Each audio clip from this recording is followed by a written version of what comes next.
बिस्मिल्लाहिर्रहमानिर्रहीम अस्सलाम वालेकुम। क्या आपके सीने में अक्सर जलन होती है या क्या आपके मैदे में अक्सर दर्द रहता है या क्या आपको खाना खाने में तकलीफ होती है? अगर आपके साथ ये सब कुछ होता है तो जानिए इन इलामात के बारे में, इनकी वजूहात के बारे में और इनके इलाज के बारे में आज की इस वीडियो में। आज मैं आपके साथ शेयर करने वाला हूँ एसिड रिफ्लक्स या GERD disease. GERD stands for gastroesophageal reflux disease. ये बेसिकली हमारी एसोफेगस यानी हमारी खुराक की नाली और स्टमक से रिलेटेड है। आज हम स्टडी करेंगे इस डिजीज़ की पैथोफिजियोलॉजी, इसके symptoms, causes, lifestyle modifications and also treatment. What is normal reflux and what is acid reflux? यहाँ पर आपको दो डायग्राम्स दिख रही होंगी, एक हेल्दी और एक गर्ड वाली। हेल्दी में हमारे पास ये एक ट्यूब है एसोफेगस। ये ओपन होती है स्टमक में through a sphincter, lower oesophageal sphincter, जहाँ पर एसोफेगस और स्टमक मिलते हैं। यहाँ पर एक स्फिंक्टर होता है, एक वॉल्व होता है, या आप इसको एक लॉक कह सकते हैं। उसका फंक्शन ये होता है कि ताकि स्टमक का जो कंटेंट है, जो एसिड कंटेंट है, वो वापस एसोफेगस में मूव ना कर सके और एसोफेगस को डैमेज ना कर सके। तो नॉर्मल प्रोसेस में क्या होता है कि हमारा खाना जो है वो एसोफेगस के जरिए लोअर एसोफेजियल स्फिंक्टर के थ्रू जो है वो स्टमक में एंटर होता है। एंड समटाइम्स जो ये स्फिंक्टर है ये ओपन रह जाता है या ये लूज हो जाता है। तो क्या होता है कि हमारा जो स्टमक कंटेंट है ये मूव इन कर जाता है इन द एसोफेगस। इसको कहते हैं रिफ्लक्स।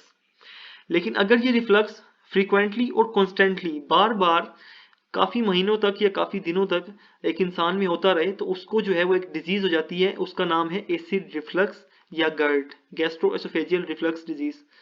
अब हम देखते हैं कि किस तरह से ये प्रोसेस होता है और किस तरह से जो है वो चेंज हो जाता है डिजीज़ में।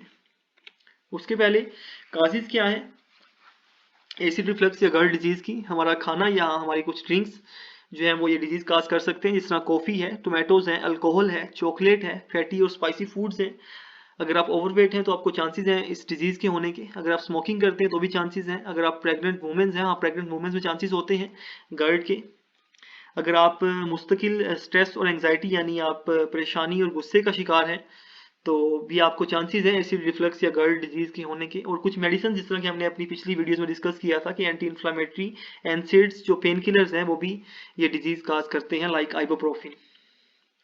पैथोफिजियोलॉजी क्या है? यानी नॉर्मल प्रोसेस में, किस नॉर्मल फिजियोलॉजी में कौन से ऐसे प्रोसेस होते हैं जो ये डिजीज काज करते हैं? इसमें हमारे पास जो है वो दो प्रोसेसेस हैं। एक हमारे पास जो है वो इम्पेयर्ड लोअर एसोफेजियल स्फिंक्टर है और दूसरा हमारे पास जो है वो हाइएटल हर्निया है। अब फर्स्ट वन में क्या होता है, इसमें क्या होता है कि नॉर्मल प्रोसेस है, एसोफेगस के जरिए लोअर एसोफेजियल स्फिंक्टर के थ्रू खाना जो है वो एंटर होता है स्टमक के अंदर। अब इसमें क्या होता है कि जो लोअर एसोफेजियल स्फिंक्टर है इसकी जो फर्म एबिलिटी है, इसकी जो लॉकिंग एबिलिटी है वो खत्म हो जाती है, ये बिल्कुल लूज हो जाता है और ये हर टाइम ओपन रहता है। तो उसकी वजह से क्या होता है कि हमारे जो स्टमक का जो कंटेंट है, जो एसिड कंटेंट है, वो मूव इन करता रहता है इन द एसोफेगस और इसको हम कहते हैं एसिड रिफ्लक्स और ये डैमेज करता है एसोफेगस को। ये थी हमारे पास पहली जो है वो पहली काज एसिड रिफ्लक्स की। और दूसरी क्या है, हाइएटल हर्निया। इसमें क्या होता है कि आपको यहाँ पर ये स्टमक के ऊपर ये दोनों साइड्स पर आपको एक स्ट्रक्चर दिख रहा होगा, ये पर की तरह का स्ट्रक्चर है, इसको डायफ्राम कहते हैं। ये प्रेशर बनाए रखता है इसके ऊपर, एसोफेगस के ऊपर, ताकि वो जो नीचे जो लॉक है, जो स्फिंक्टर है, वो क्लोज रहे और स्टमक का कंटेंट जो है वो एसोफेगस में ना जाए। तो हाइएटल हर्निया में क्या होता है कि ये जो डायफ्राम है ये लूज हो जाता है, ये बैकवर्ड मूव कर जाता है और जो डायफ्राम है, जो डायफ्राम के अंदर जो स्फिंक्टर होता है, जो लॉक होता है, वो ओपन हो जाता है। और उसकी वजह से क्या होता है कि हमारे स्टमक का जो है वो जो अपर पार्ट होता है, हमारे स्टमक का कुछ पार्ट जो है वो एसोफेगस के अंदर मूव कर जाता है, जिसकी वजह से जितना भी कंटेंट, एसिडिक कंटेंट जो है वो स्टमक में होता है वो सारा एसोफेगस में चला जाता है और एसोफेगस को डैमेज करता है। और उसकी वजह से क्या सिम्टम्स आते हैं, हमें हमारी नॉर्मल लाइफ में क्या चेंजेस आती हैं वो हम देखते हैं। बर्निंग सेंसेशन होगी हमारी चेस्ट में, हमारे सीने में जो है वो जलन होगी। यूजली जो है वो अमूमन खाना खाने के बाद होगी, जो रात को जो है वो बहुत ज़्यादा सवेर हो सकती है, बहुत ज़्यादा वर्स हो सकती है। आपको सीने में जो है वो दर्द होगा, आपको खाना स्वेलो करने में, आपको खाना खाने में बहुत ज़्यादा तकलीफ होगी। रीगर्गिटेशन ऑफ फूड और सोर लिक्विड, आपको खाना खाने के बाद या आपको जो है वो तुरश लिक्विड पीने के बाद जो है वो आपको इस तरह फील होगा जिस तरह आपका खाना जो है वो बाहर आ रहा है, आपको वॉमिट फील होगी। Sensation of a lump in your throat, आपको अपने गले में जो है वो एक लंप या आपको कोई आउटग्रोथ मेम्ब्रेन की फील होगी या कोई आपको दाना सा फील होगा कि आपके गले में कोई दाना बना हुआ है। अब ट्रीटमेंट क्या है इस डिजीज़ का, किस तरह से आप इस डिजीज़ से छुटकारा पा सकते हैं? उससे पहले कुछ लाइफस्टाइल मॉडिफिकेशंस हैं। जो आप अपना कर इस डिजीज की जो है वो हीलिंग को आप फास्टर कर सकते हैं। It's several smaller meals through out the day rather than a few large meals. मतलब आप दिन में जिस तरह हम नॉर्मली दिन में 3 दफ़ा खाना खाते हैं, और 3 दफ़ा हम इतना खाना खाते हैं कि हमें जो है वो कम से कम जो है वो 3 4 5 घंटे तक हमें भूख ना लगे। तो आपने इस तरह नॉर्मली आपने खाना नहीं खाना, आपने थोड़े थोड़े वक्फे के बाद थोड़ा थोड़ा खाना खाते रहना है, ताकि आपके स्टमक के ऊपर जो है वो बोझ ना बने और आपकी जो है वो डिजीज जल्दी आप क्योर हो जाए। Avoid foods that trigger heartburn. आपने इस तरह के खानों से परहेज करना है जो आपको सीने में जलन जो है वो काज कर सकते हैं, जिस तरह फैटी या फ्राइड तले हुए खाने हो सकते हैं, आप टमाटो केचप है, अल्कोहल है, चॉकलेट है, पुदीना है, लहसुन है, प्याज और कैफीन। आपने इस तरह के खानों से परहेज करना है। या फिर आपने खाना खाने के बाद आपने लेट नहीं जाना, और आपने जो है वो सुबह देर तक सोना नहीं है, और उसके बाद आपने अपने बेड टाइम से पहले यानी अपने सोने से कम 2 से 3 घंटे पहले आपने खाना खा लेना है। ये तो 3 लाइफस्टाइल मॉडिफिकेशंस। अब है मेडिकेशन थेरेपी कि कौन कौन सी मेडिसिन से आप एसिड रिफ्लक्स को ट्रीट कर सकते हैं। इसमें हमारे पास जो है वो 3 ऑप्शंस हैं। एंटी एसिड्स जो कि स्टमक एसिड को न्यूट्रलाइज कर देंगे। दूसरी हमारे पास जो है वो मेडिकेशंस हैं जो एसिड की प्रोडक्शन को कम करेंगी। और तीसरी हमारे पास मेडिसिन है जो एसिड की प्रोडक्शन को ब्लॉक कर देंगी और एसोफेगस को हील करेंगी। अब पहला ऑप्शन जो है ये नॉर्मली जो है वो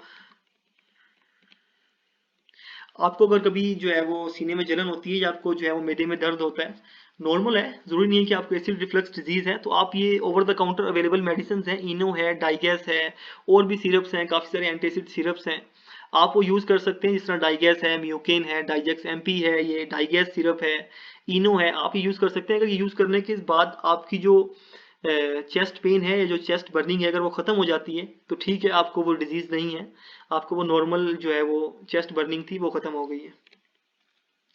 या अगर वो ख़त्म नहीं होती है यूज़ करने के बाद, तो फिर आप कौन सी मेडिसिन यूज़ करेंगे? फिर आप मेडिसिन यूज़ करेंगे H2 receptor blockers like cimetidine, famotidine. Cimetidine में जो अवेलेबल ब्रांड्स हैं पाकिस्तान में इस टाइम जो मार्केट में अवेलेबल हैं वो टेकामेट है, एल्सीरेक्स है और सीमेट है। और इसकी डोज क्या है? इसकी नॉर्मल डोज जो है वो 2 tablets of 400 mg twice a day. आप एक दिन में 400 mg की 2 गोलियां यूज कर सकते हैं, अल्सीरेक्स की, टेगामेट की या सीमेट की, फॉर एसिड रिफ्लक्स और गर्ड। अगर आप नॉर्मल इनो या डाइगेस के सिरप वगैरह से आप ठीक नहीं होते तो।